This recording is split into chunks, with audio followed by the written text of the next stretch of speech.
श्री जीवानमस्तुभ्यं KT the great arts. Vishwanath भगवान की जय, महाकालेश्वर भगवान की जय, ओंकारेश्वर भगवान की जय, नर्मदेश्वर महादेव की जय, कुबेरेश्वर महादेव की जय।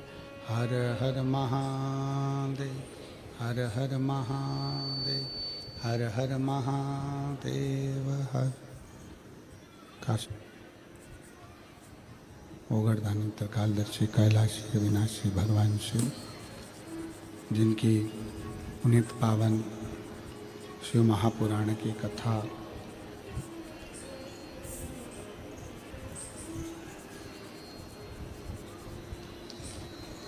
संपूर्ण विश्व के कल्याण हेतु बाबा देवादिदेव महादेव की कृपा से, उनकी करुणा, उनकी उदारता से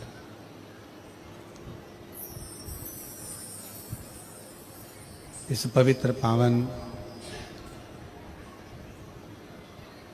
हालेकोसा की छत्तीसगढ़ की इस पवित्र भूमि पर भगवान देवादिदेव महादेव की करुणा, कृपा, उनकी उदारता से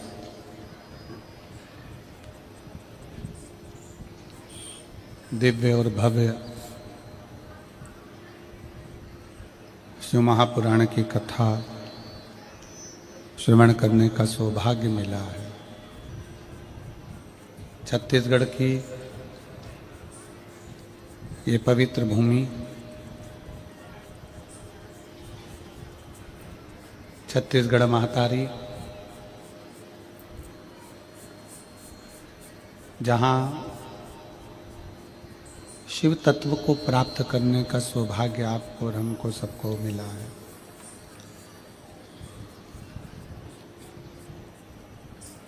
छोटा सा गांव है हालेकोसा, और उस छोटे से गांव में भगवान शिव की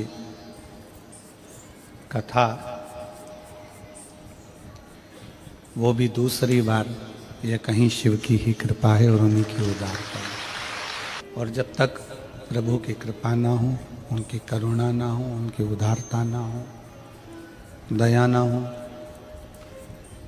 तब तक हम और आप कहीं भी शिव भक्ति को प्राप्त नहीं कर सकते, भगवान शंकर की अविरल भक्ति को प्राप्त नहीं कर सकते।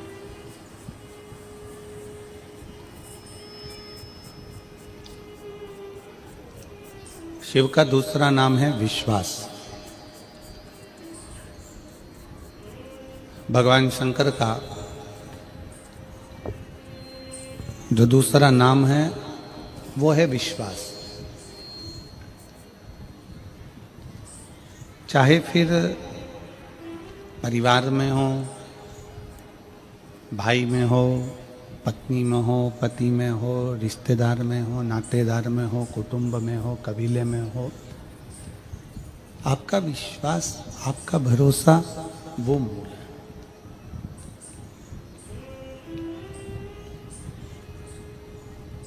यदि विश्वास नहीं है, भरोसा नहीं है, तो फिर भगवान भी नहीं है। भगवान तब प्राप्त होता है जब व्यक्ति का विश्वास दृढ़ होता है।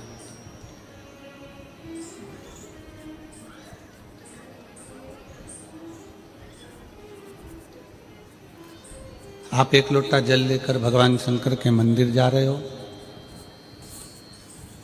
आप एक लोटा जल लेकर भगवान शंकर के नजदीक जा रहे। कई लोग ऐसे भी बैठे हुए हैं जिनको हम ये व्यासपीठ नजर ही नहीं आ रही,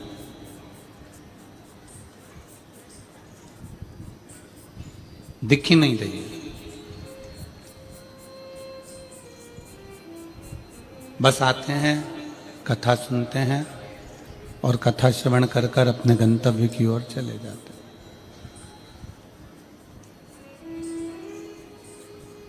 शब्द रूपी शिव उनके कानों में पहुंच गया,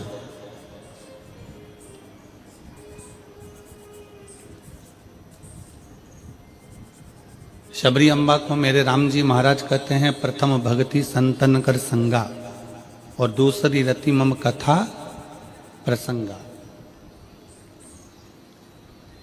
शबरी सत्संग करो, कथा सुनो, ये मेरी भक्ति है।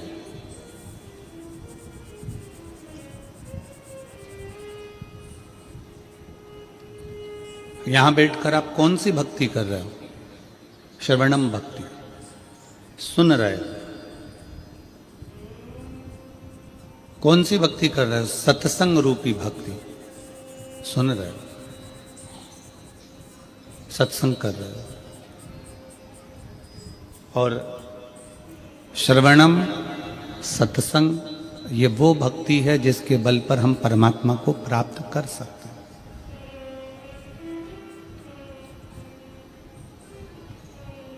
हम भगवान को पा सकते हैं। रुक्मणी जी जब भगवान कृष्ण को सत्संग रूपी भक्ति से, श्रवणम रूपी भक्ति से प्राप्त कर सकती है, तो क्या हम नहीं कर सकते?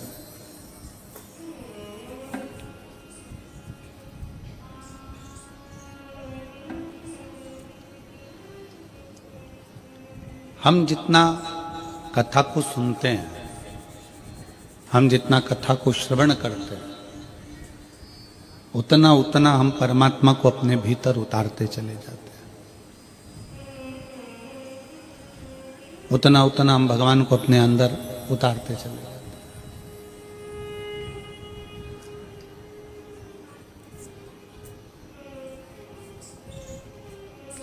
पानी सामने रखा है, उस पानी को देख लोगे तो क्या तुम्हारी प्यास मिट जाएगी? जम के बोलो जरा, हाले को सवाले, नहीं मिटेगी। भोजन सामने रखा है, उस भोजन को केवल देखते रहोगे तो क्या भूख मिट जाएगी? नहीं, उसको ग्रहण करना पड़ेगा। पानी को पियोगे, प्यास मिटेगी, भोजन को करोगे, भूख मिटेगी। उसी तरह भजन करोगे, सत्संग करोगे, कथा सुनोगे, तो हमारे भीतर का अहंकार मिट जाएगा, काम मिट जाएगा, लोभ मिट जाएगा, आसक्ति मिट जाएगी, तृष्णा मिट जाएगी और शिव हमें मिल जाएगा। तृप्ति कब मिलेगी? जब ये सब समाप्त होगा।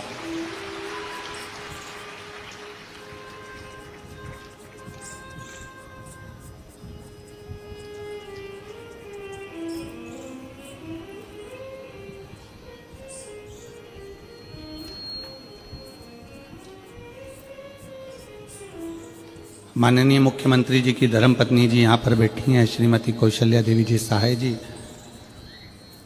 वो उनका आज का नियम नहीं है डायरी में श्री शिवाय नमस्तुभ्यम लिखना।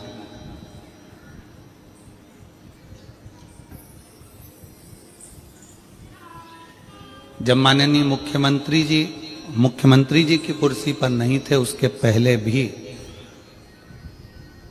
श्रीमती कौशल्या देवी जी सहाय जी ये लेखन लिखती रही हैं, श्री शिवाय नमस्तुभ्यम, श्री शिवाय नमस्तुभ्यम। हमने एक बार इनसे पूछा, एक बार हमने माननीय मुख्यमंत्री जी की धर्मपत्नी जी से पूछा कि आप इसको लिखते हो, दुनिया के लोग जपते हैं, आप लिखते हो? तो उन्होंने कहा, गुरुजी लिखने में शिव हमारे दिमाग में, दिल में और एक एक रोम में समाहित हो जाता है और वह हमारे मन का भाव श्रवण करता है, इसलिए उसको लिख लेते हैं। हम साधुवाद देते हैं जी आपको, बहुत बहुत साधुवाद। इसी को शिव भक्ति कहते हैं,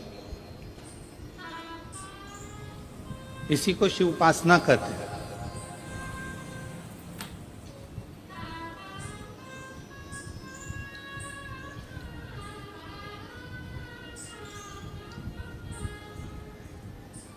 कई लोग ऐसे भी हैं इस छत्तीसगढ़ की धरा पर जो अपने शरीर पर राम राम राम राम राम राम राम लिख लेते, राम में इतने डूब गए।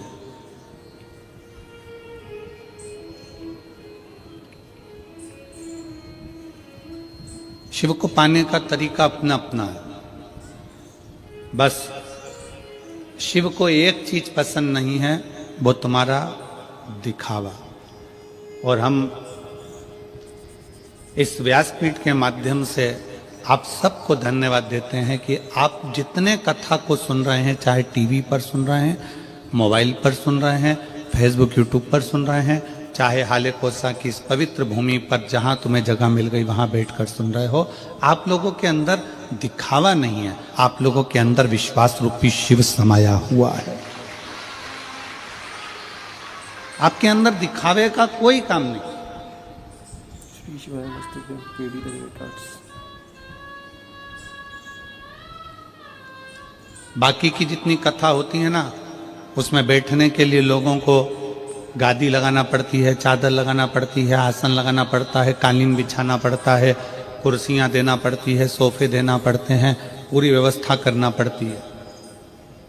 पर भारत की ये पहली कथा होती है, शिव महापुराण की कथा, जो इतने सालों से लोग टीवी पर भी सुन रहे हैं, अपने अपने क्षेत्र में भी सुन रहे हैं, कि लोग अपने घर से बिछाने का साथ लाते हैं, ओढ़ने का साथ लाते हैं, पानी की बोतल साथ लाते हैं, खाने का साथ लाते हैं, और अपनी मस्ती में जहाँ जगह मिल जाए, रोड पे मिले तो रोड पे, चौराहे पर मिले तो चौराहे पर, पुल पे मिले तो पुल पे, जहाँ उनको जगह मिलती है वहाँ बैठकर अपना आसन लगाकर कथा का तत्व ग्रहण कर लेते हैं।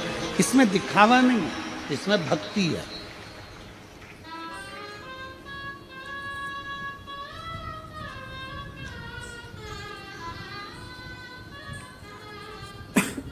व्यासपीठ दिखे नहीं और तो भी आप कथा सुन रहे हो, ये आपके भीतर की श्रवण भक्ति है। शबरी अम्बा ने अपने कानों से सुना था, गुरु मातंग बाबा ने कह दिया था कि राम आएंगे, तो उनके कानों में ये बैठ गया कि राम आएंगे, मतलब सत्संग सुन लिया, कथा सुन ली कि आएंगे तो आएंगे।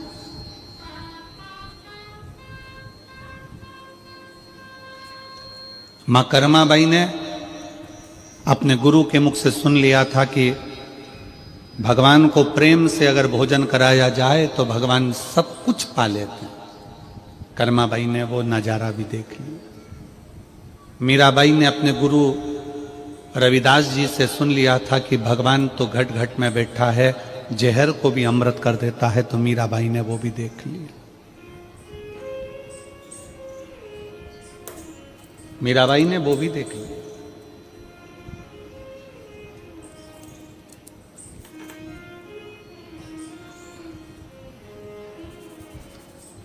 कोई कहता है कि केदारनाथ जाना पड़ेगा, शंकर जी मिल जाएंगे। कोई कहता है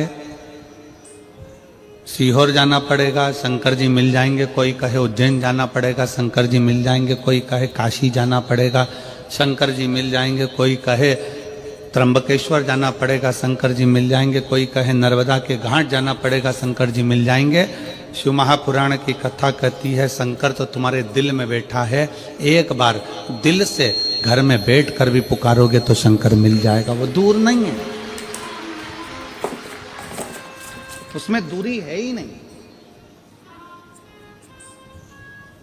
आप शिव को जहां बैठकर पुकारोगे शिव तुम्हारे पास में।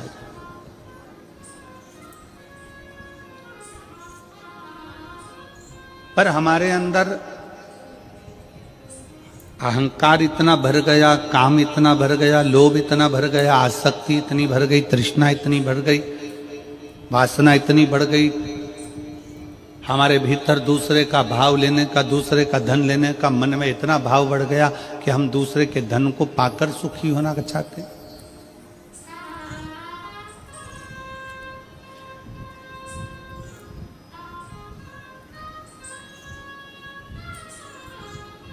चोर कितने होते हैं?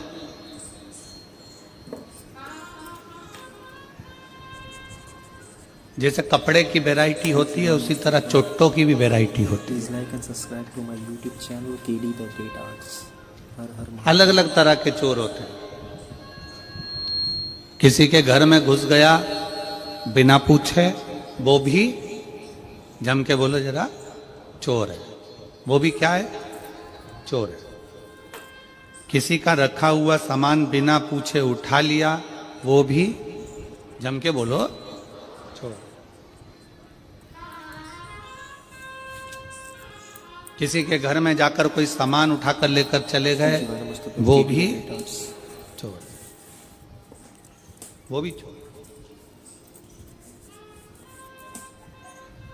घर में कोई गाजर का हलवा बना, पूड़ी बनी, खिचड़ा बना, चावल बना, भोजन बना, भगवान को दिए बिना, भगवान को बिना भोग लगाए खा गए, वो भी चोर है।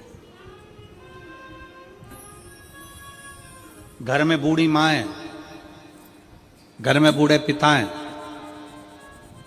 बाजार से गजक खरीद के लेकर आए, जलेबी खरीद कर लेकर आए, आलू बड़ा खरीद कर लेकर आए, बड़ा पाव खरीद कर लेकर आए और चुपचाप से ले जाके अपने कमरे में पत्नी और बच्चों के साथ खा गए और माँ बाप को नहीं दिया, वो भी चोर,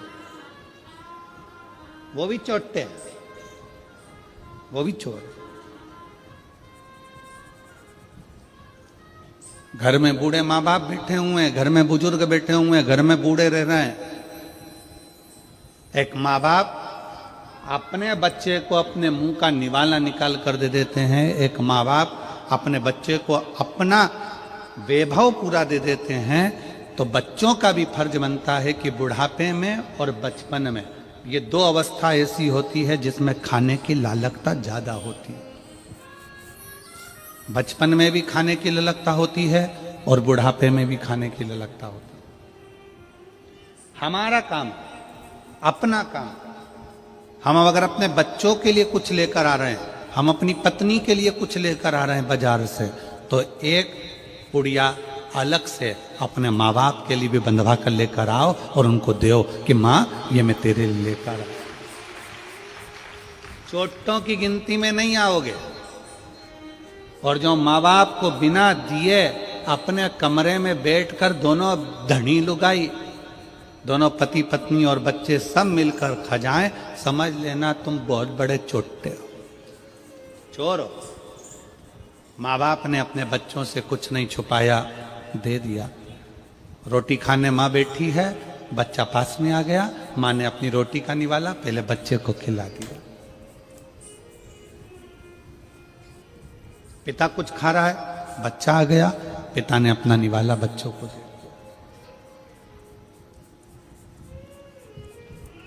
अब हमारा फर्ज है, अब हमको चाहिए कि हमारे माँ बाप बूढ़े हो गए हैं, हमारे माँ बाप बुजुर्ग हो गए हैं, तो उनको भी बुढ़ापे में कुछ ना कुछ खाने की ललकता बनेगी। उनके भी हृदय में भाव आता है कि मैं कुछ खाऊं। शरीर से बनता नहीं है तो बहुओं से कह सकते नहीं है।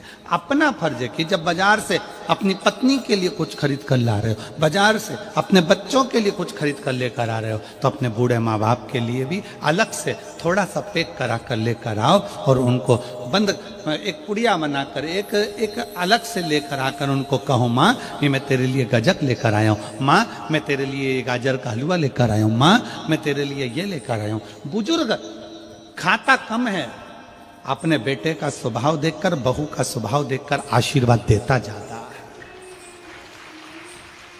आशीर्वाद ज्यादा देता है।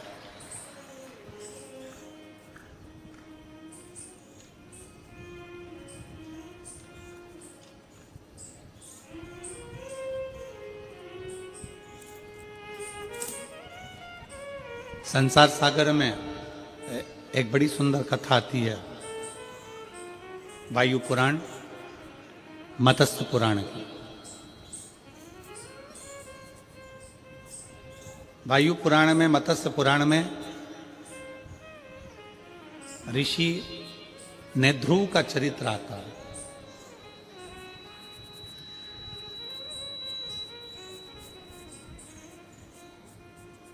ऋषि ने ध्रुव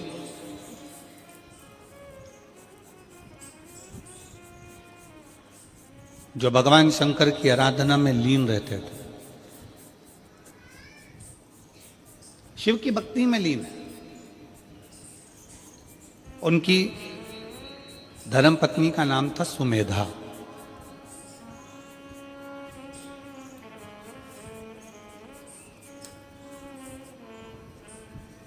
सुमेधा का एक काम था, कोई भी पत्ता सुमेधा पेड़ पे से तोड़ लेती थी और उस पर शंकर के शिवलिंग की आकृति बनाती थी।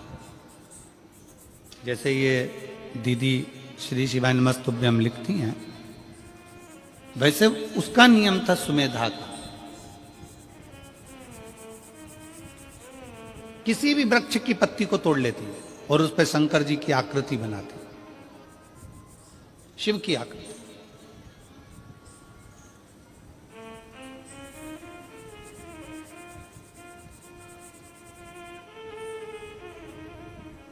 उसने पत्तियां आकृति बना बनाकर ढेर सारी पत्तियां एकत्रित कर लेती थी और उन पत्तियों को फिर बाद में जल में एक एक कर कर विसर्जन करती थी। एक एक कर कर जल में विसर्जन कर। सुमेधा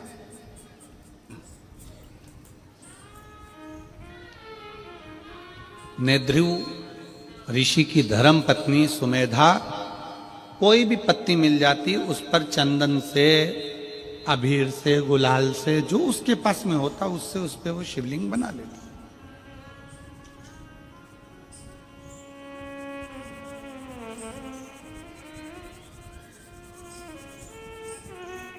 एक बार वो कहीं बैठी थी, शिवलिंग की आकृति पत्तियों पर बना रही थी, अपनी मस्ती में बैठी थी।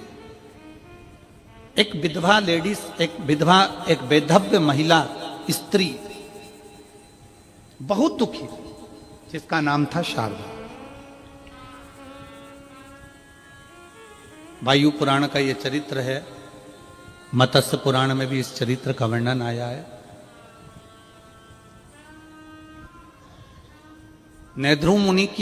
नेद्रु ऋषि की धर्मपत्नी सुमेधा पत्ते के ऊपर शिवलिंग की आकृति बनाती है। शिवलिंग की आकृति।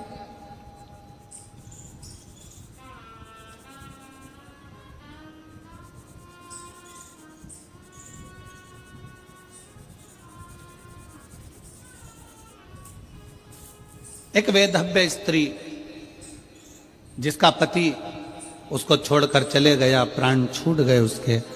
घर में 4 बच्चे हैं, छोटे छोटे। उन बच्चों का पालन करना है उसको।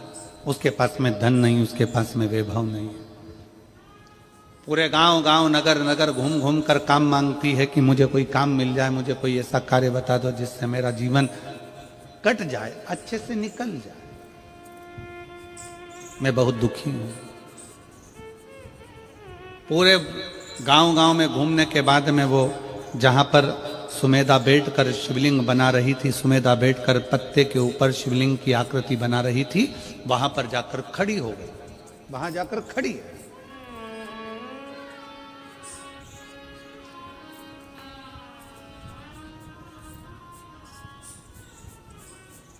एक दिन हो गया, 2 दिन हो गया, 3 दिन हो गया, 4 दिन हो गया, 5 दिन हो गए।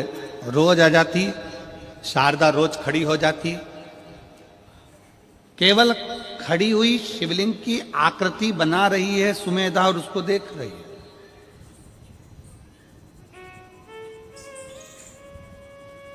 अब उसने क्या देखा कि सुमेधा ने जैसे शंकर की आकृति बनाई और पत्ते को नीचे रखा, दूसरा पत्ता उठाया, फिर लिखा, फिर आकृति बनाई, फिर पत्ता रखा, फिर आकृति बनाई, फिर पत्ता रखा। इतने में शारदा ने क्या देखा कि एक इल्ली उस पत्ते के पास में गई। एक इल्ली, छोटी सी इल्ली उस पत्ते के पास में गई।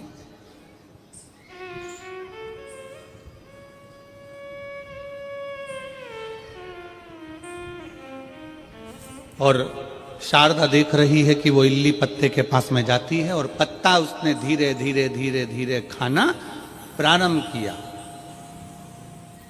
पत्ता उसने धीरे धीरे खाना प्रारंभ किया।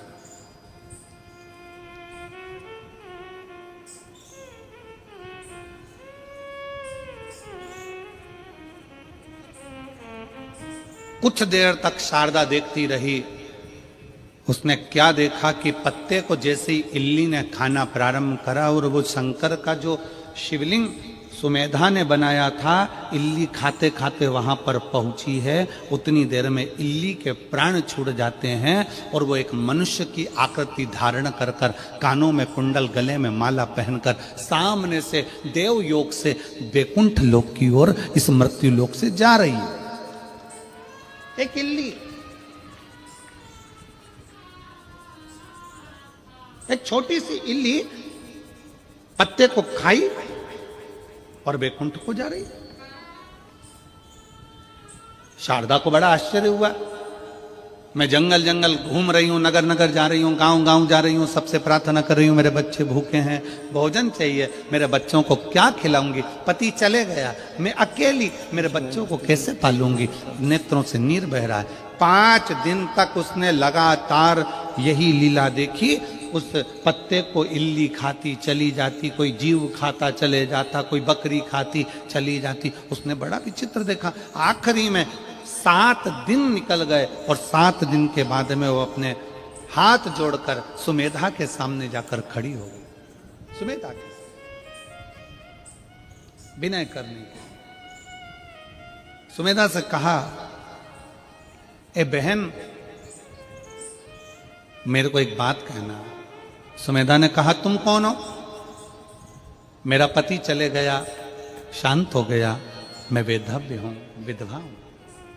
मेरा नाम शारदा है, मेरे 4 बच्चे हैं, भूखे हैं, भोजन नहीं मिलता, जगह जगह जाकर काम करती हूं, कुछ उठा लाती तो अपने बच्चों को खिला दे।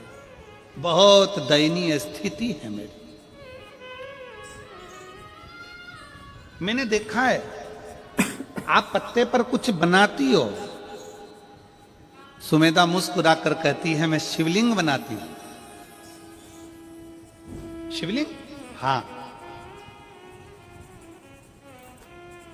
इससे क्या होगा? तो कहा, मेरे पति ने, ध्रुव ने मुझे बताया था कि अगर शंकर का शिवलिंग किसी जगह अंकित किया जाता है तो वह अंकित किया गया शिवलिंग भी हमें तेज बल और तप प्रदान करता। आप लोगों ने कभी देखा है कि एक राम नाम लेखन की बैंक भी होती है? आप लोगों को मालूम है? ऐसी किताब मिलती है, उसमें राम राम राम राम राम राम राम राम लिखते हैं लोग, नमः शिवाय लिखते हैं लोग, ओम नमः शिवाय लिखते हैं लोग, श्री शिवाय नमस्तुभ्यम श्री शिवाय नमस्तुभ्यम लिखते हैं। कौन कौन ने देखी? जरा हाथ उठा। देखिए आप लोगों ने, ऐसी किताब मिलती है, पर्चा मिलता है, उसमें आपको लेखन करना पड़ता है। उसका फल क्या है?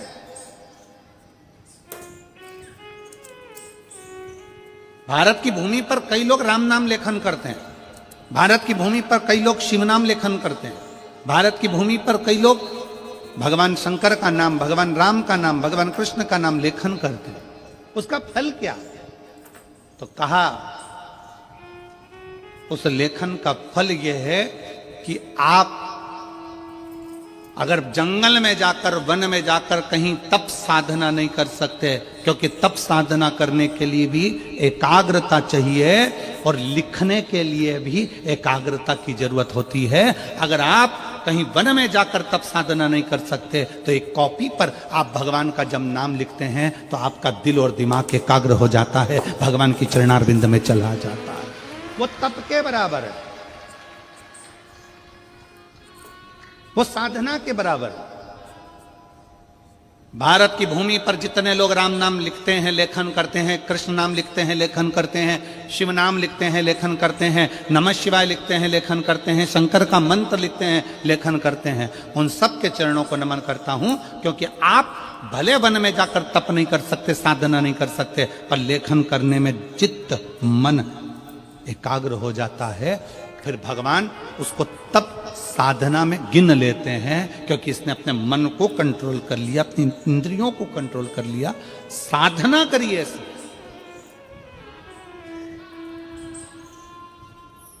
मन को संयमित करा इसने। मैं धन्यवाद देता हूं राम नाम लेखन वालों को, मैं धन्यवाद देता हूं शिव नाम लेखन वालों को, मैं धन्यवाद देता हूं कृष्ण नाम लेखन वालों को जो लिखते हैं। Like and subscribe to my YouTube channel KD the great arts. Har Har Mahadev. केंद्रित करना। सुमेधा कहती है, मेरे पति ने मुझे बताया था कि शिव नाम अंकित करना है, मैंने भगवान शंकर का शिवलिंग अंकित करा है। जब से मैंने अंकित करना प्रारंभ करा तब से मेरे बाबा ने मेरे ऊपर करुणा करना प्रारंभ करी। मैं देखती हूं कि इल्ली उस पत्ती को खाती है तो बैकुंठ चली जाती है, बकरी उस पत्ती को खाती है तो बैकुंठ चली जाती है। उस पत्ती को जो खाता है वो परम पद की ओर चले जाता है। मुझे समझ में नहीं आता, पर मैंने अपने पति का कहना माना। तब पूछा मैंने एक बार अपने पति से कि ये पत्तियां खाने वाला जीव परम पद की ओर कैसे चले जाता है? तो मेरे पति ने ध्रुव ने कहा कि जब तुम दिल, दिमाग, मन, चित्त, वृत्ति सब एक जगह लगा लेते हो तो हजारों हजार तप करने के बराबर तुम्हारी लेखन की मुद्रा हो जाती है और उसका फल उस जीव को प्राप्त हो जाता है। लेखन की नहीं,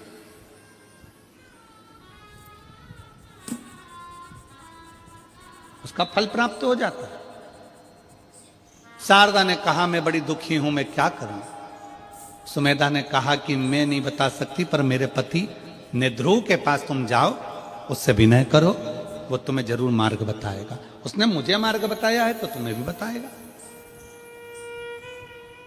जाओ तुम जाकर बात करो। शारदा भगवान का नाम जपती जपती ने ध्रुव के पास पहुंच गई। ने ध्रुव बैठे तप साधना में थे। उन्होंने तुरंत पूछा, मां तुम कैसे आई? दीदी, जीजी, बेटी तुम कैसे आई? एक संत, एक साधु, सन्यासी, तपस्वी, साधक, उपासक, पक्का शिव भक्त, पक्का भगवान का उपासक, संत, साधु, सन्यासी, तपस्वी, तप करने वाला, साधना करने वाला, कोई संत, कोई महात्मा, कोई भी होगा ना, स्त्री को मां कहकर संबोधित करता है। क्योंकि उसके सामने भले युवान स्त्री भी खड़ी होती है ना, तो वो साधु हमेशा उसको मां ही कहता है। कोई बेटी खड़ी है ना, तो उसको बेटी कहकर पुकारता है। पर उसके नाम से कभी संत साधु किसी स्त्री को नाम से नहीं पुकारता, उसको मां संबोधन देगा। भगवान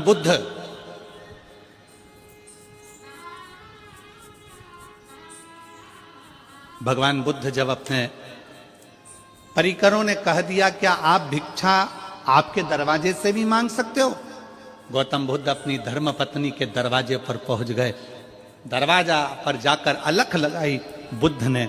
गौतम बुद्ध ने जब अलख लगाई, कहा मां भिक्षाम देहि, भिक्षाम देहि। गौतम बुद्ध जी की धर्म पत्नी निकलकर बाहर आ गई, अपने पति को देखती है और कहती है तुम मुझे मां कह रहे हो? तुम मुझे मां, आप मुझे मां का संबोधन दे रहे हो? गौतम बुद्ध ने कहा संसार की जितनी नारियां हैं, संसार की जितनी स्त्रियां हैं, एक साधु के लिए, एक तपस्वी के लिए मां के तुल्य है।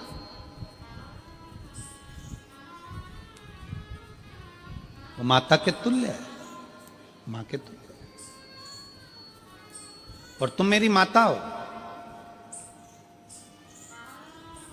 भारत की प्रत्येक बेटी, भारत की प्रत्येक स्त्री, भारत की प्रत्येक नारी अपने बेटे को भोजन कराए, चाहे अपने पति को भोजन कराए, चाहे अपने ससुर को भोजन कराए, चाहे अपने जेठ को भोजन कराए, चाहे अपने देवर को भोजन कराए, चाहे अपने नंदोई को भोजन कराए, चाहे अपने मामा को भोजन कराए, चाहे अपने फूफा को भोजन कराए।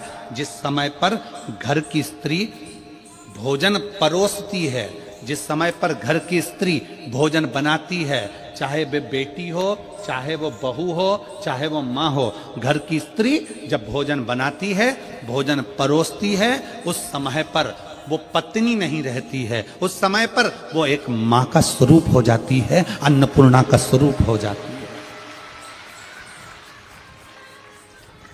इसका प्रमाण है हमारा काशी, इसका प्रमाण है हमारी काशी की भूमि, जहां पर भगवान शंकर को पूरे विश्व का भरण पोषण करना है, पूरे विश्व का पेट भरना है। तो वो अपनी धर्म पत्नी पार्वती से भिक्षा मांग कर कहते हैं, मां अन्नपूर्णा, हे मां अन्नपूर्णा, अन्न दीजिए। पार्वती जी आश्चर्य में पड़ गई, तुम मुझे मां कह रहे हो? शिव, मैं आपकी अर्धांगिनी हूं, आप आज्ञा करो ना। शंकर कहते हैं, मां अन्नपूर्णा, भिक्षा दीजिए। अन्नपूर्णे सदा पूर्णे शंकर प्राण वल्लभे, हे मां कृपा करिए, आप हमको भिक्षा दीजिए। पार्वती जी कहती हैं, मैं तुम्हारी अर्धांगिनी हूं, मैं तुम्हारी पत्नी, और तुम मुझे मां कहकर संबोधित कर रहे हो? मां?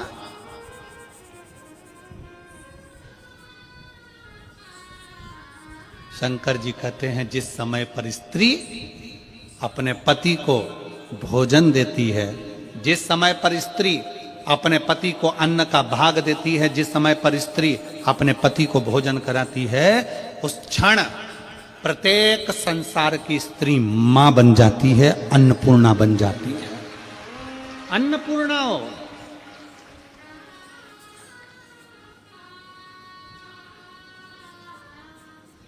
माता भिक्षाम देई, भिक्षा दीजिए।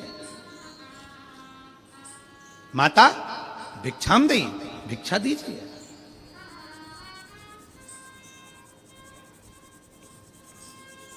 संसार में जितने संत हैं, जितने साधु हैं, जितने सन्यासी, जितने तपस्वी, जितने साधक, जितने उपासक, कभी नाम लेकर नहीं बोलेंगे।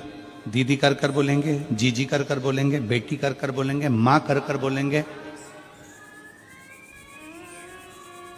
माता का संबोधन दे देंगे, अम्मा, मां का संबोधन, आई संबोधन कर कर बोलेंगे।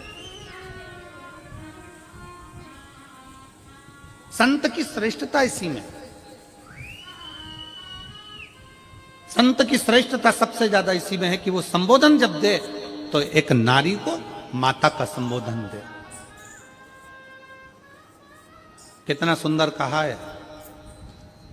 एक बेटा अपनी मां के साथ रोज प्रवचन में जाता था, और प्रवचन में मां संत से कहती थी, बाबा मुझे आपको अकेले में मिलना है। संत अकेले में नहीं मिलता।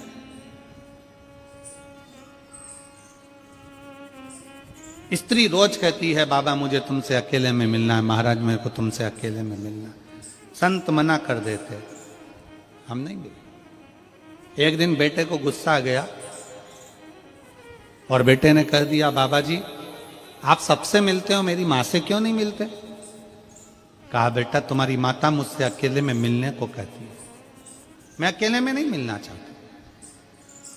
तो अकेले में मिलने में दिक्कत क्या है? संत ने कहा, एक काम करना, कल तुम अपनी माता का एक कपड़ा, जहां पर मेरे कपड़े सूख रहे हैं उस कपड़े के पास में लाकर अपनी माता का एक कपड़ा डाल दे।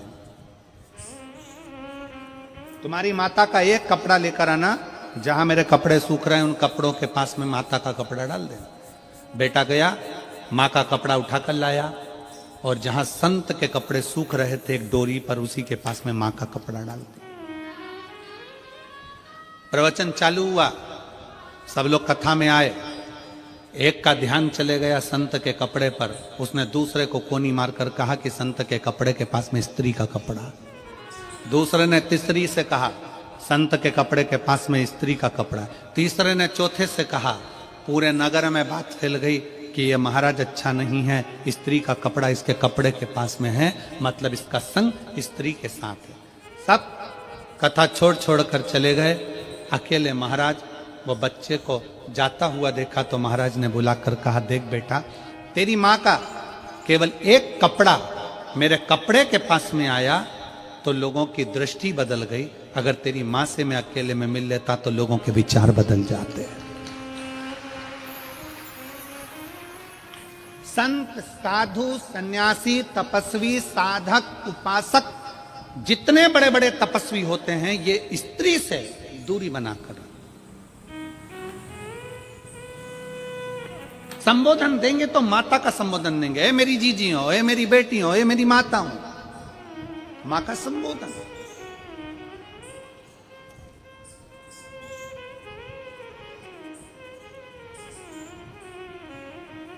संबोधन दिया जाता है तो मातृत्व भाव। और देख लिया संसार हमने देख लिया, सब मतलब के यार हमने देख लिया। झूठे नाते झूठे रिश्ते, झूठे नाते झूठे रिश्ते, अरे झूठा है संसार हमने देख लिया, सब मतलब के यार हमने देख लिया। एक संत की सबसे बड़ा प्रबलता एक संत की होती है कि वो स्त्री को मां कहकर संबोधित करता है, मातृत्व भाव में देखता है।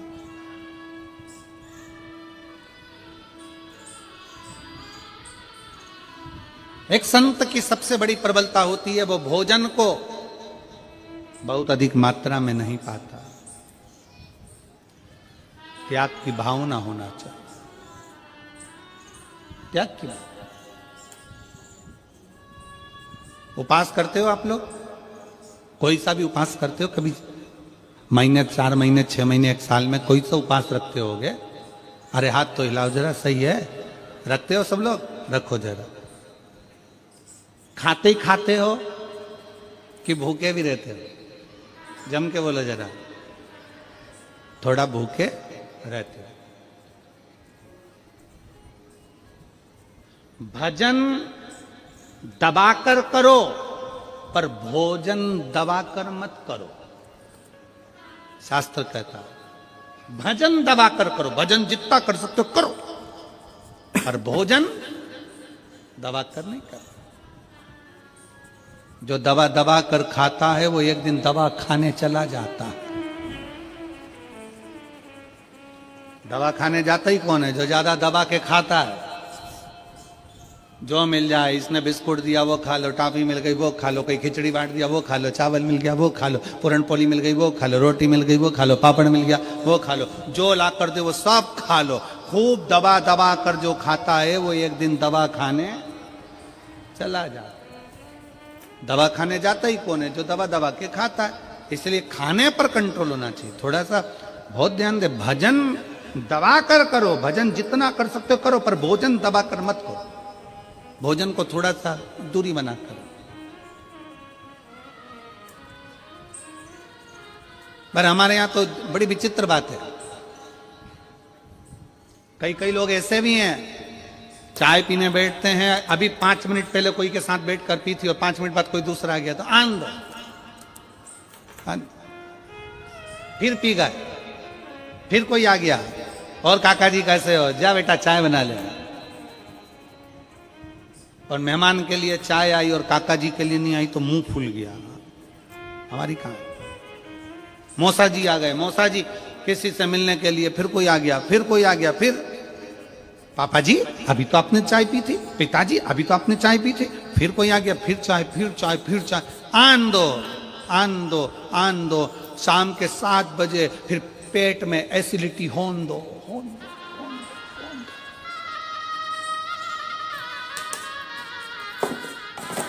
अब पिताजी शाम को यहां से वहां, वहां से वहां, ना जाने। बहू पूछ रही है पापा क्या हुआ? क्या पता, समझ में नहीं आ रहा है, थोड़ा एसिडिटी हो रहा है, समझ में नहीं।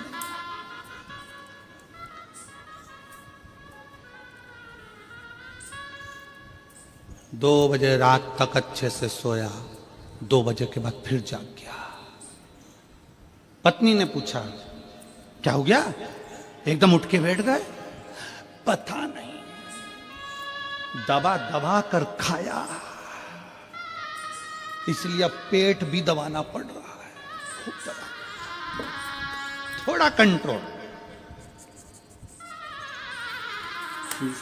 थोड़ा कंट्रोल बहुत जरूरी है।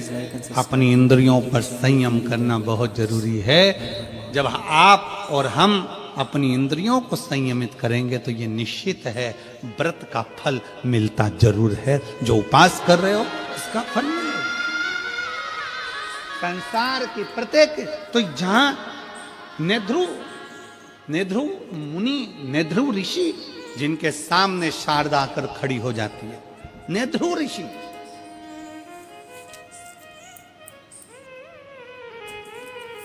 श्री शिवानमस्तुभ्यं KD the great arts. Nedhru rishi के सामने शारदा आकर खड़ी हो गई और शारदा ने कहा, बाबा जी, गुरुवर, मैं बहुत दुखी हूं, मेरे जीवन में ये संकट आ गया, मैं विधव्य हो गई, पति चले गया, बच्चे हैं, अब मैं करूं तो करूं क्या करूं? मैं भूखी हूं, मेरा परिवार, मेरे बच्चे भूखे हैं, उनको अन्न का भाग नहीं मिल पा रहा है, मैं क्या कर सकता? भोजन के लिए मैं सब दूर गई।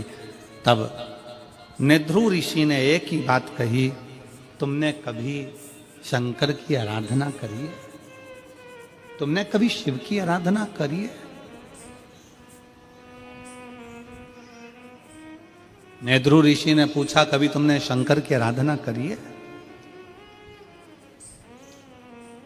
तुरंत शारदा ने कहा, मैंने आज तक ना तो मैं शिव के मंदिर गई हूं, ना शिवालय गई हूं, ना शंकर की आराधना करी, ना नमः शिवाय बोला, ना ओम नमः शिवाय बोला, ना श्री शिवाय नमस्तुभ्यम बोला। मैंने आज तक शिव की आराधना नहीं, आज तक नहीं करी।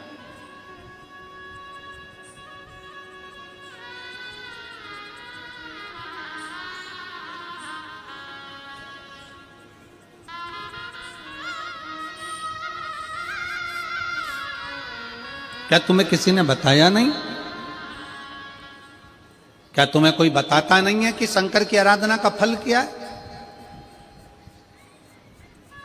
मेरी जितनी जीजियां बैठी हैं, मेरे जितने जीजा बैठे हैं, जितनी मेरी बेटियां बेटाएं, जितनी मेरी माताएं यहां बैठी हैं, जितने मेरे भाई बैठे हैं, उनसे एक निवेदन करूंगा कि आपके घर के पास में आपका कोई रिश्तेदार अगर दुखी है, तकलीफ में है, तो उसको एक बात जरूर कहा करो कि तू शंकर जी के मंदिर में जाकर एक लोटा जल चढ़ाना प्रारंभ कर, मंदिर में साफ सफाई करना प्रारंभ कर, बाबा तेरे को देगा,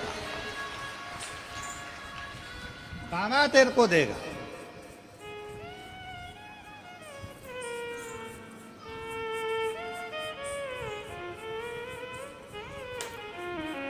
जाओ, घर के लोगों से कहो कि मंदिर जाएं। पर कई लोग ऐसे हैं जो पक्के में मूर्ख हैं, उनको कितना ही सिखा लो तो भी वो भगवान की शरणागति ग्रहण नहीं करते। और इनको अगर कोई फालतू का व्यक्ति मिल जाए और फालतू की बात कर देना तो ये बड़े सुखी होते हैं। फालतू की बात, अच्छी बात इनको नहीं सुहाती।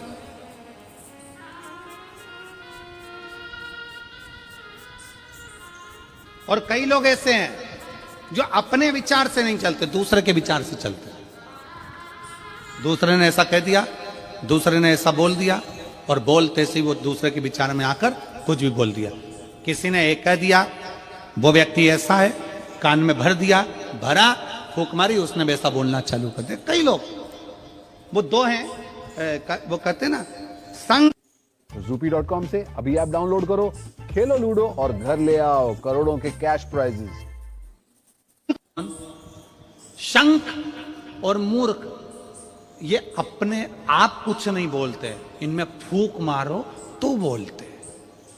मूर्ख भी ऐसा होता है, उसको कोई कुछ बोल देगा ना, वो बैठे हैं ना, वो रामकिशन जी बैठे हैं ना, वो रामाधर जी बैठे हैं ना, वो व्यक्ति ऐसा है ना, बस मूर्ख के कान में भर दिया कि वो व्यक्ति वैसा है, तो वो पूरे गांव में डोंडी पीटता फिरेगा, वो व्यक्ति वैसा है, मैंने तो सुना है वो व्यक्ति वैसा है। मूर्ख है ना, अपने मन से सोचा नहीं। कभी तो रामाधर से मिला, कभी तो राम स्वरूप से मिला, कभी उस व्यक्ति से मिला, कभी उस व्यक्ति से तेरा पाला पड़ा, नहीं, उसको पहले आजमाओ तो कि कैसा है। पर किसी ने कह दिया कि वो व्यक्ति वैसा है तो तुमने वैसा मान लिया। शंख कैसा होता है? शंख अपने आप नहीं बजता, शंख में फूंक मारेगा दूसरा तो बजेगा।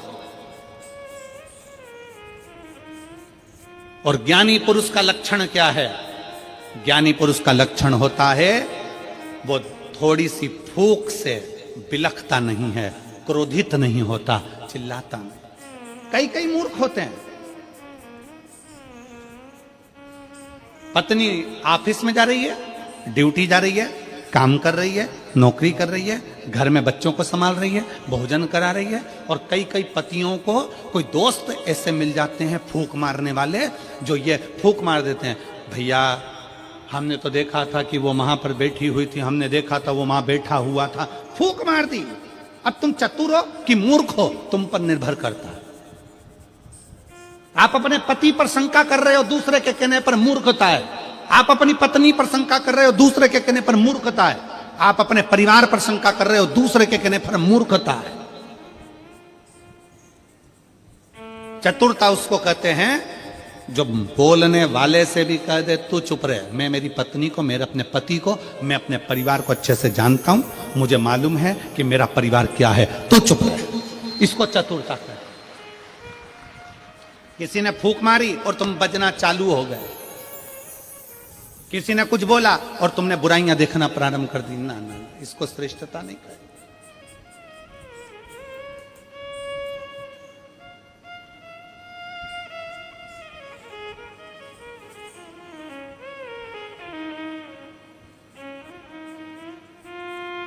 इसको श्रेष्ठता नहीं कही। पहले के जमाने में आज के जमाने में बहुत अंतर है। पहले के लोग कहते थे मैं तुम्हारे लिए जान दे दूं, जान बोलो तो सही।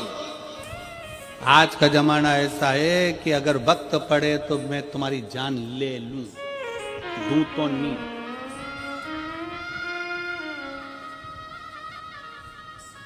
एक लड़की लड़के से कह रही थी एक बार अपनी शादी हो जाए, मैं पूरे घर को स्वर्ग बना दूंगी, तुम चिंता बिल्कुल मत करो।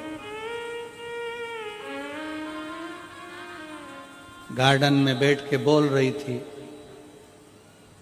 आवाज कानों में गई तो पलट के देखा कि ये घर को स्वर्ग बनाएगी और घर में रहने वालों को स्वर्गवासी।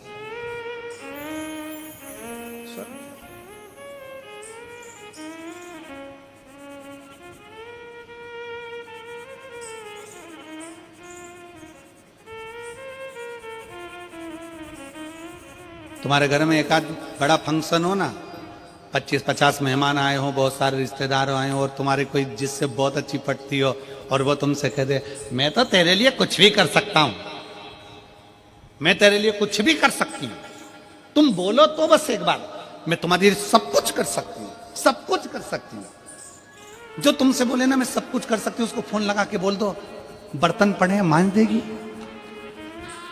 पड़े बहुत सारे, सब कुछ कर सकते, मैं तो प्राण दे दूं ना।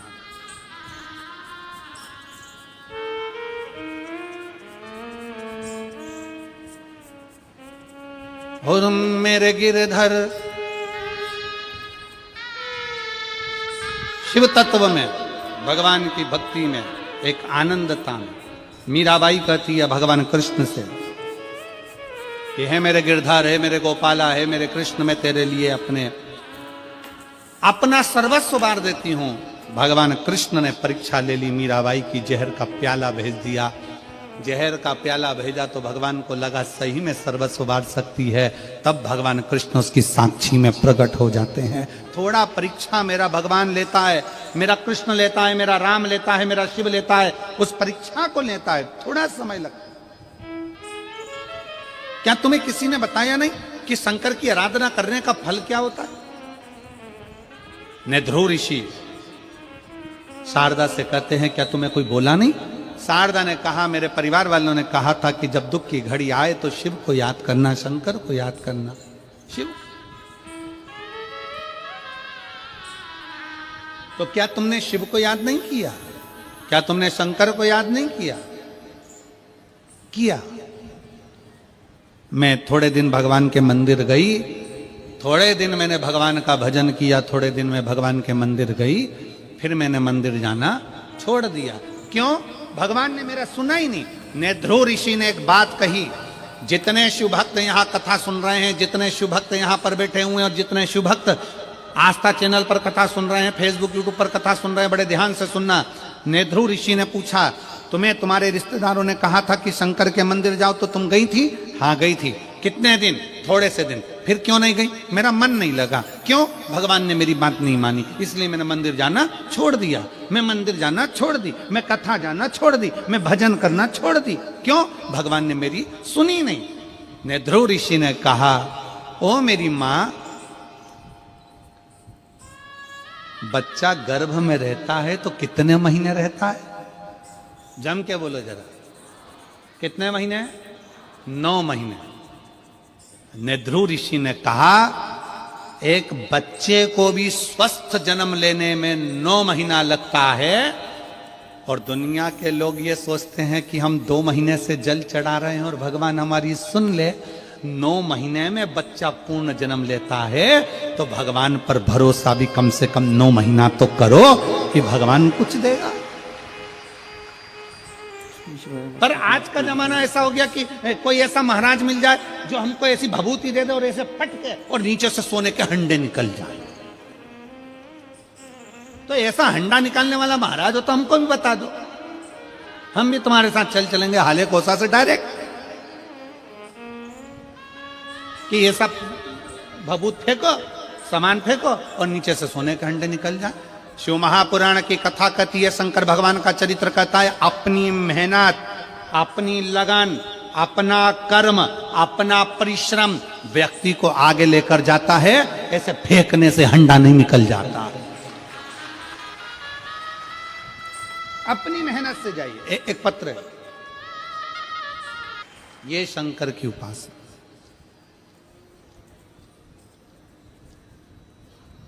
एक लाइन अच्छी लिखी है कि भोलेनाथ दया करना, मैं तेरे भरोसे, मेरे बाबा दया करना,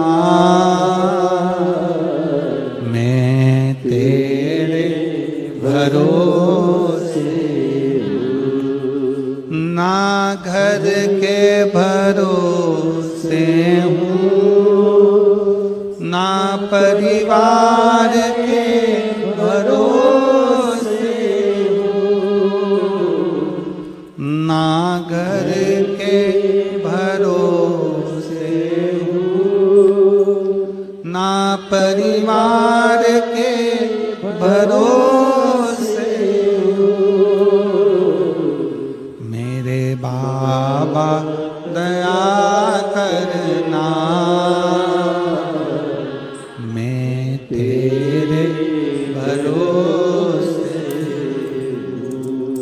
भोले बाबा दया करना, मैं तेरे भरोसे। हम उसके आश्रित हो।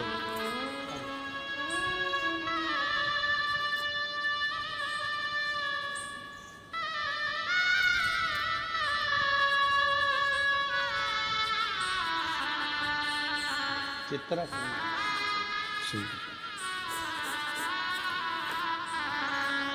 हमने ये जानकर सुना था कि लोग कहते हैं कि पंडाल में बैठकर कथा सुनने का फल मिलता है।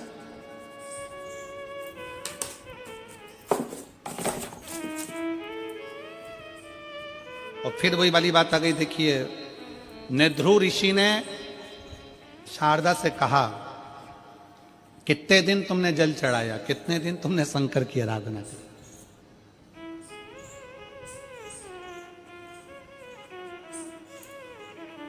कितने दिन?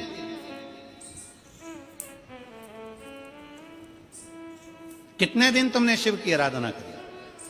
कितने दिन तुमने जल चढ़ाया? शारदा कहती है, मैं तो थोड़े से 8, 10, 12 दिन गई, फिर मेरा मन नहीं लगा, भगवान मेरी सुनी नहीं। नेध्रु ऋषि ने कहा, गर्भ में जो बच्चा होता है वो भी 9 महीना लेता है, तब जन्म लेता है। कोई बच्चा जल्दी जन्म ले लेता है तो वो बीमार पड़ा रहता है, फिर वो ठीक होने में समय ले लेता है।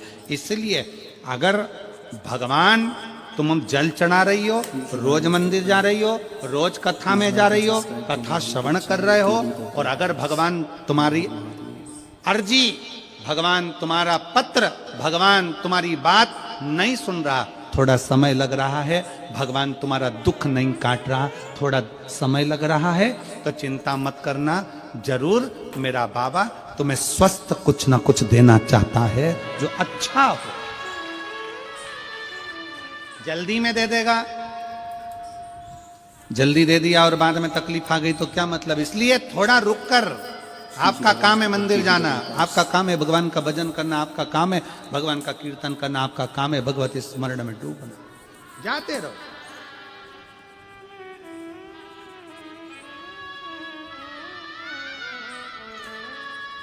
हमें क्या चिंता करनी। जब शंकर का हाथ मस्तक पर है, शिव का हाथ जब अपने मस्तक पर है, तो चिंता किस बात की। क्यों? दिल से प्रार्थना करिए, दिल से विनय करिए, निवेदन करो, दिल से प्रार्थना करिए।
शंकर शिव की कथा कर रही है, भगवान शंकर का चरित्र कर रहा। नेद्रु ऋषि शारदा से कहते हैं, शारदा क्या तुम्हें किसी ने बताया नहीं कि शंकर के दरवाजे पर जाने पर दुख कटता है, दुख समाप्त होता है। शारदा कहती है कि मुझे बताया तो था, पर मैं गई भी पर थोड़े दिन। आप में भी कई मेरी जीजियां बैठी हैं, कई मेरे जीजा बैठे हैं, कई बेटियां बैठी हैं, बेटाओं बैठे हैं, कई माताएं बैठी हैं। ये विचार करे, या कोई आस्था चैनल पर सुन रहा हो या फेसबुक यूट्यूब पर कथा को सुन रहा हो, तो ये विचार करना 2 महीना 4 महीना 3 महीना 5 महीना नहीं, भगवान शंकर के मंदिर तो निरंतर जाते रहो। हो सकता है उसने तुम्हारे लिए कुछ अच्छा सोच कर रखा होगा और भंडार दिल से भरना होगा, उसके ऊपर निर्भर।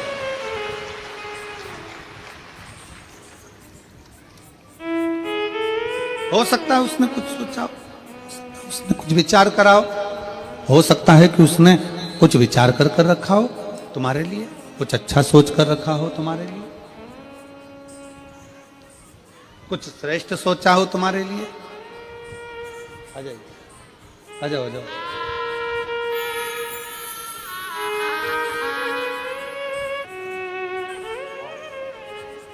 शिव तत्व की प्राप्ति का केंद्र बिंदु है शंकर की उपासना।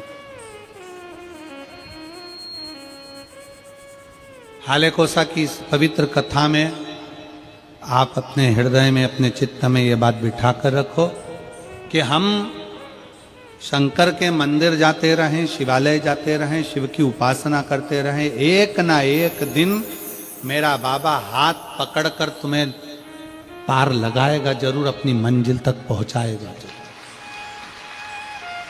मेरा उघड़नाथ, मेरा शंभु। नेद्रु ऋषि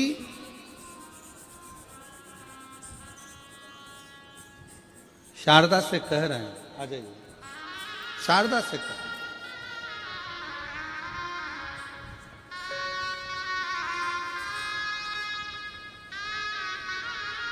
नेद्रु ऋषि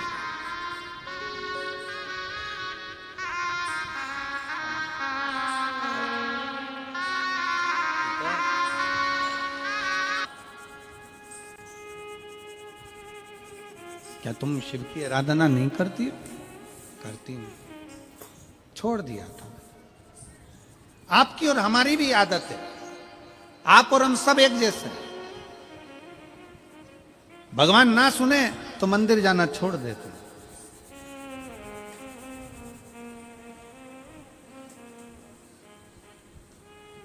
भगवान ना सुने तो हम देवालय शिवालय जाना छोड़ देते, पर ना, जाते रहो।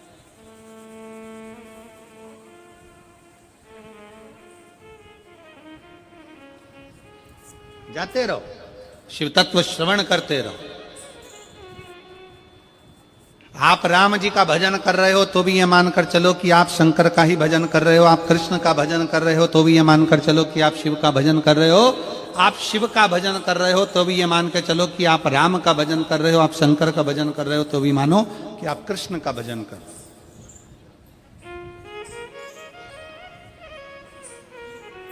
अब ये कथा हमारे चिरंजीवी श्री शिवम जी मिश्रा जी की 7 जनवरी से 13 जनवरी तक भतीजे की कथा।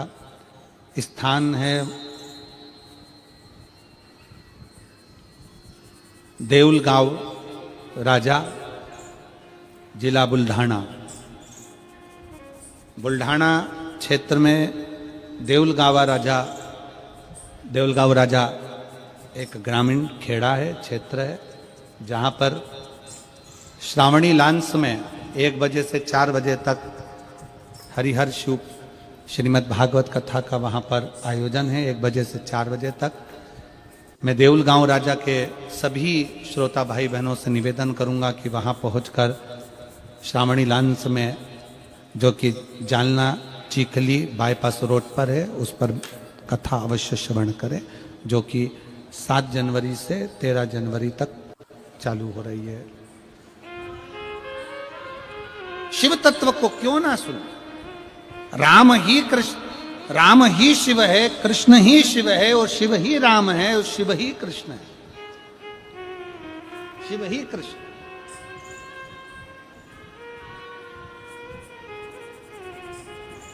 जब हम भगवान शंकर की अविरल भक्ति को धारण करते हैं, जब हम शिव की अविरल भक्ति को धारण करते हैं, तो शिव हमारे करीब में होता है। हमारे पल पल, हमारे हर क्षण में शंकर हमारे साथ होता है। एक पत्र है,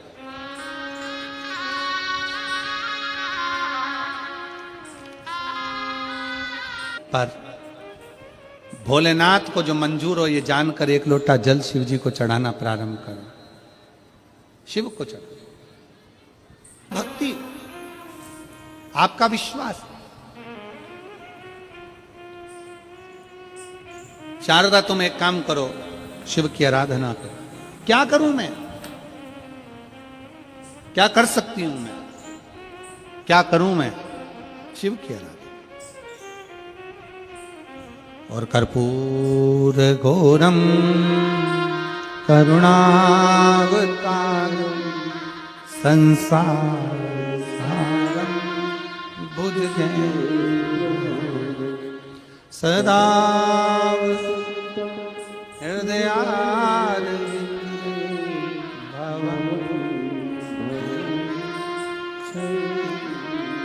शिव की आराधना करो।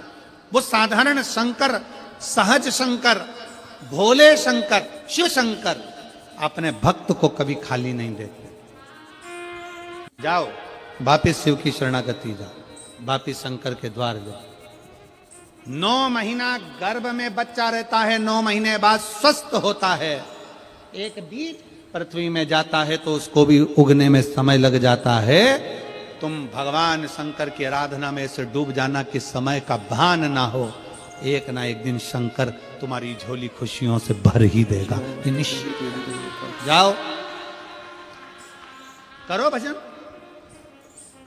जो जैसी भावना लाया वो वैसा ही फल पाया, नहीं खाली किसे लौटाया वो मन ही मन हर्षाया। और कर दिया माला काशी वाले ने लुटा दिया। लोग कहते हैं शिव महापुराण के पंडाल में क्या मिलता है? यह पत्र ले जाओ और इस बहन से पूछो जिसको डॉक्टर ने कह दिया हो कि हृदय में 20 mm का छेद है, ये बच्चा ठीक नहीं। और जो पूरा आस और विश्वास लेकर कथा में पहुंच गई हो, एक दिन पंडाल में बैठकर सुन रही हो, पंडाल में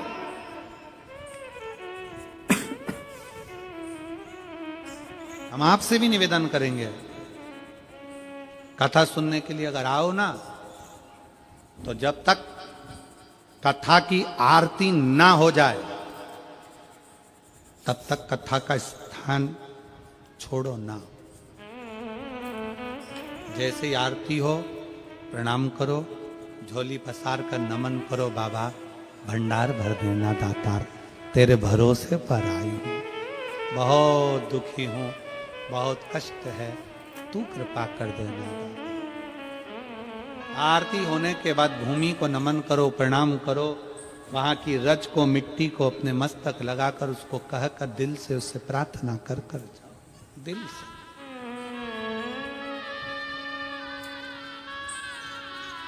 लाखों शिव भक्त एक साथ बैठकर जब श्री शिवाय नमस्तुभ्यम कहते हैं, उनके पांव की रज जब यहां गिरती है वो मिट्टी साधारण नहीं होती, वो भगवान की कृपा आनंद सुख दे, सहज नहीं है।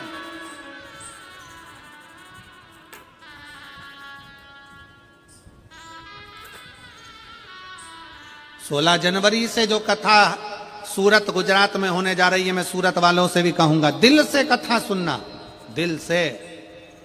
1 बजे से 4 बजे तक सूरत की कथा 16 तारीख से होगी, उसको हृदय से श्रवण करना। सुनो, बाबा से विनय करो, विनती। जो जैसी भावना वो वैसा, नहीं खाली उसे लौटाया वो मन ही मन, और कर दिया माला माल काशी, लुटा दिया भंडार काशी।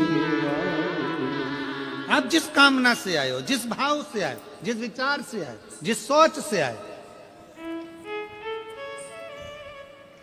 नेथ्रू ऋषि कह रहे हैं, शारदा वापिस जा शंकर के शिवालय, वापिस शंकर के शिवालय जा। और ये मत सोचना कि 1 महीने जाना है, 2 महीने जाना, 3 महीने जाना, 4 महीने जाना, 6 महीने जाना, 8 महीने जाना। जाती रहे, शिव के दरवाजे जाते रहो। आपसे भी निवेदन है, ये मत सोचना कि शिव महापुराण की कथा में 1 बार, 2 बार, 3 बार, 5 बार, 7 बार, ना ना, जाते रहो। तेरे मंदिर में आना मेरा काम है और मेरी बिगड़ी बनाना तेरा काम है। मैं आते रहूं, उसकी चौखट पर जाते रहो।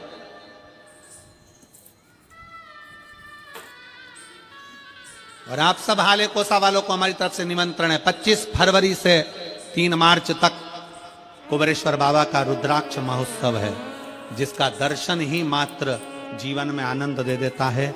ऐसे रुद्राक्ष महोत्सव के लिए सीहोर अवश्य पधारें। आप सबको निमंत्रण, पधारो बाबा के उस आनंदमय लीला का दर्शन करने। शिव तत्व हो, कहा जाओ। शारदा ने मंदिर में जाकर शंकर जी के मंदिर में जल चढ़ाना प्रारंभ करा। जैसे ही जल चढ़ाना प्रारंभ करा तो लोग शब्दों पर शब्द कहना प्रारंभ कर दिए। थोड़ा ध्यान रखिएगा।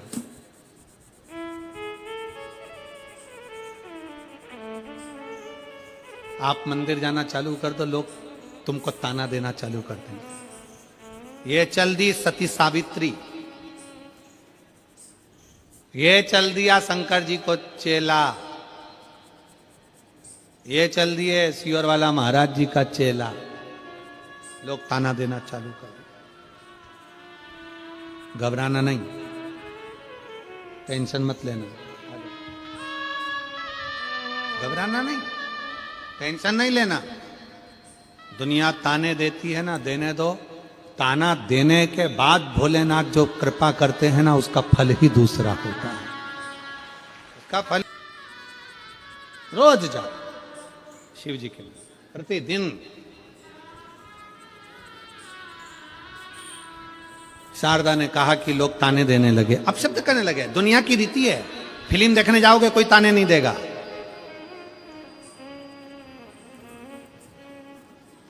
दुनिया की रीति है, फिल्म देखने जाओ कोई ताने नहीं देगा। दारू पीने जाओ कोई ताने नहीं देगा।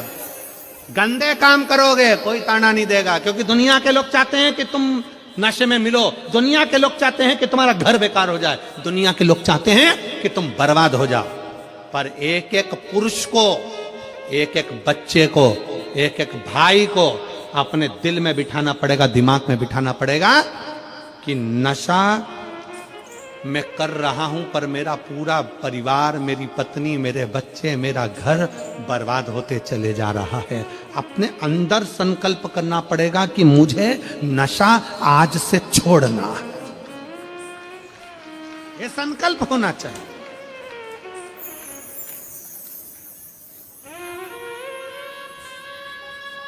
आपकी नगरी में कोई सदगुरु आए ना, आपकी नगरी में कोई गुरु अगर आपके नगर में आ जाए तो गुरु को जब विदा करा करो ना, उससे पहले अपना एक अवगुण भी साथ में छोड़ दिया करो। एक अवगुण छोड़ दो कि मैं आज से ये नशा नहीं करूंगा, आज से मैं गलत काम नहीं करूंगा, आज से मैंने गुटखा छोड़ा, ये गुटखे के कारण कैंसर हो रहा है, ये गुटखे के कारण गठान हो रही है, कहीं मैं ये चीज खा लेता हूं तो पथरी हो रही है, ये हो रहा है, वो छोड़ो, गलत काम छोड़ दो।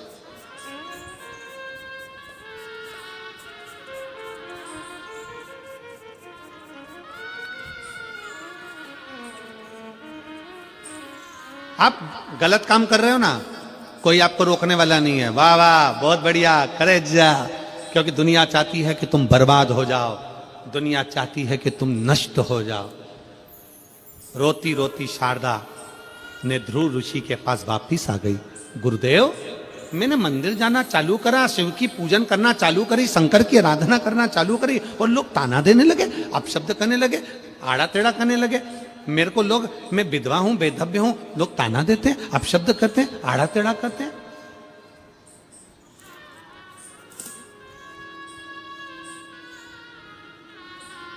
ने ध्रुव ऋषि ने कहा, अरे ओ शारदा, मेरी मां, हे माता, मैं आपको प्रणाम कर कर कहता हूं, अगर दुनिया के लोग ताना देते हैं ना, गाली देते हैं ना, अपशब्द कहते हैं ना, इनको कहने दो। इससे अपने जो पाप है ना पूर्व के, वो सारे की सारे कटना चालू हो जाते, पाप कटना प्रारंभ हो जाता। इनको ताना देन दो, इनको गाली देन दो, इनको अपशब्द कह दो।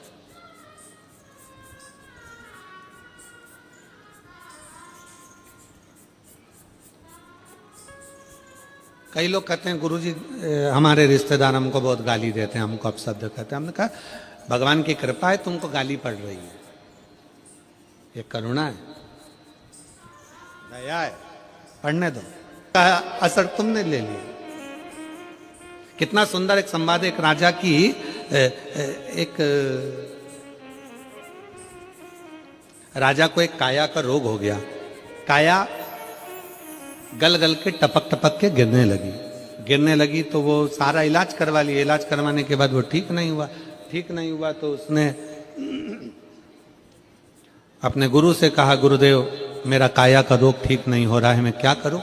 गुरुजी ने कहा एक काम करो, तुम्हारा भैया था वो कहां गया? तो क्या वो तो मर गया। भाभी है? हाँ। एक काम करो, भाभी जिस कमरे में सोती है ना, उस कमरे के बाहर चुपचाप से जाना और दरी बिछा के रजाई ओढ़ के सो जाना। गुरुजी केवल इतना करने से मेरा रोग मिट जाएगा? हाँ मिट जाएगा, जा सो। अब राजा को लगा कैसा गुरु है, हर कोई सा उपाय बता देता है, हर कोई सा उपाय कि भाभी के कमरे के बाहर जाके सो जाना, तेरा रोग ठीक हो जाएगा। हर कोई सा उपाय बता देता है, जरूर श्योर वाले का पहचान वाला होगा, वो भी हर कोई सा उपाय बता देता है। जा सो जा, भाभी के कमरे के बाहर दरी बिछाना और सो जाना, रोग मिट जाएगा। सो गया। एक दिन सोया, 2 दिन सोया, 3 दिन सोया, 4 दिन सोया।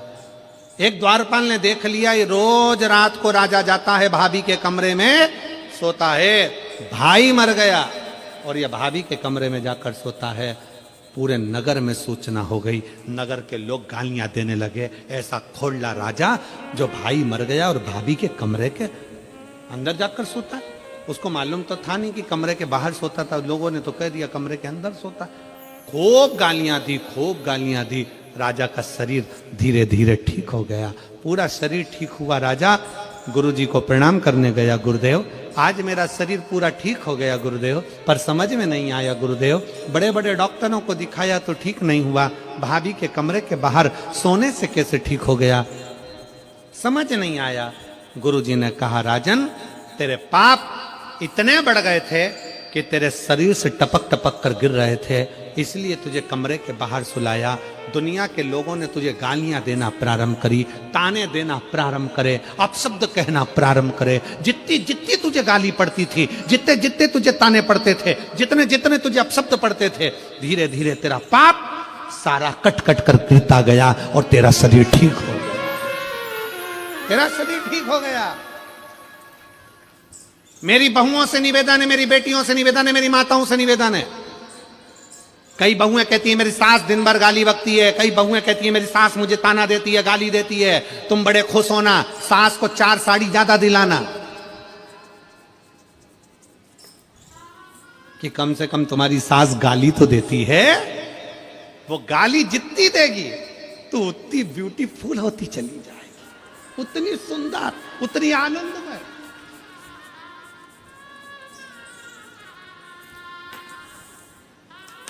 तुम प्रैक्टिकल करके देखो, प्रैक्टिकल करके देखना। बहू की तबीयत खराब और सास ने बोलना चालू करा, ये तो नाटक करती है, नौटंकी है, इसके घर से सीख के आई है, ये करा, और सास ने ताना देना चालू करा। तुम देखना बहू जो बिस्तर पे पड़ी थी उसको धीरे धीरे एनर्जी आएगी, धीरे धीरे एनर्जी आएगी। अभी वो बीमार थी, थोड़ी देर में बोल तो जरा, पावर आ गया, एनर्जी।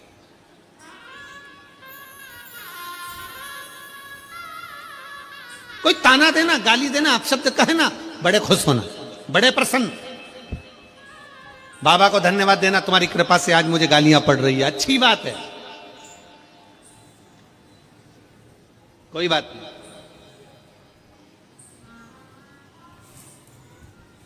और हर चीज परमात्मा पर छोड़ दो। प्रभु आपकी कृपा से सब काम करते हो भोले बाबा, मेरा नाम करते हो भोले बाबा, मेरा नाम, मेरा आपकी कृपा से सब काम। मैं तो नहीं हूँ काबिल, तेरा पार कैसे पाऊं। मैं तो नहीं हूँ काबिल, तेरा पार कैसे पाऊं।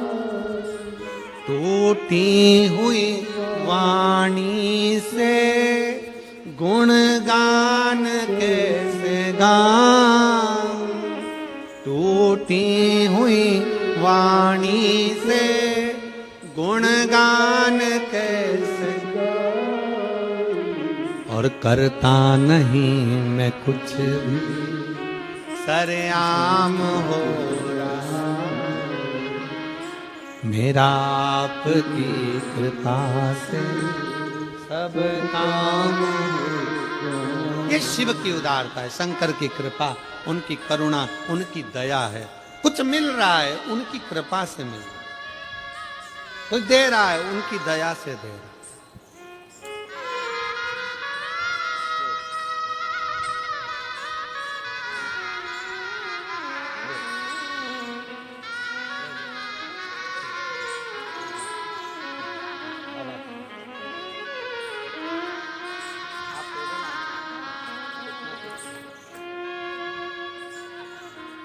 शरीर में कष्ट है, हाथ और पांव से ज़्यादा चल नहीं सकते, फिर भी 63 किलोमीटर से पैदल चलकर बाबा से प्रार्थना करने के लिए आए।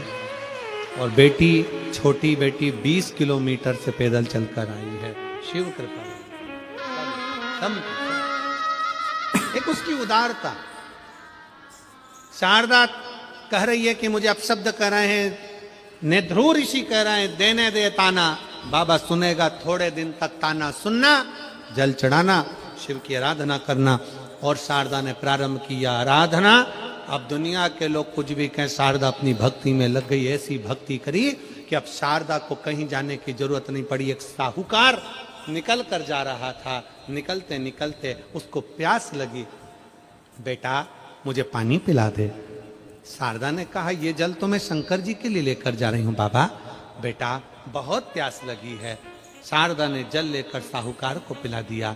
साहूकार ने मरते मरते अपनी पूरी वसीयत, पूरा धन उस शारदा के नाम कर दिया। भगवान ने पूरा भंडार एक क्षण में भर दिया, एक क्षण में। देवता देते हैं पल्ला झाड़ कर, मेरा महादेव देता है चप्पर फाड़ कर। इसलिए उसका नाम है कुबरेश्वर महादेव।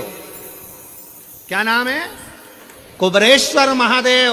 वो कुबेर को भंडार देने वाला, वो लक्ष्मी को संपदा देने वाला, वो नारायण को लक्ष्मी देने वाला। वो साधारण नहीं है, कुबेर भंडारी है, कुबरेश्वर। समय आया, दक्ष प्रजापति के यज्ञ में शिव का अपमान जानकर सती मां जलकर भस्म हुई। हिमालय राज के घर में वही सती माता जन्म ले ली। बाल्यावस्था से शिव की आराधना करी, शंकर की आराधना। बाल्यावस्था शिव की आराधना, शिव भक्ति करो। और भगवान शंकर की आराधना में जैसे ही डूबी, बाबा देवाधिदेव महादेव, ओघड़दानी, त्रिकालदर्शी, कैलाशी से विवाह करने की आतुरता रही। पर माता मैनावती ने अपनी बेटी को समझाया,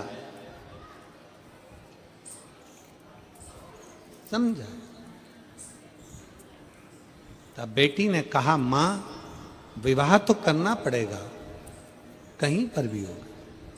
तुम धन वैभव ना देखो, पर ये तो देखो कि वो देव अधिदेव महादेव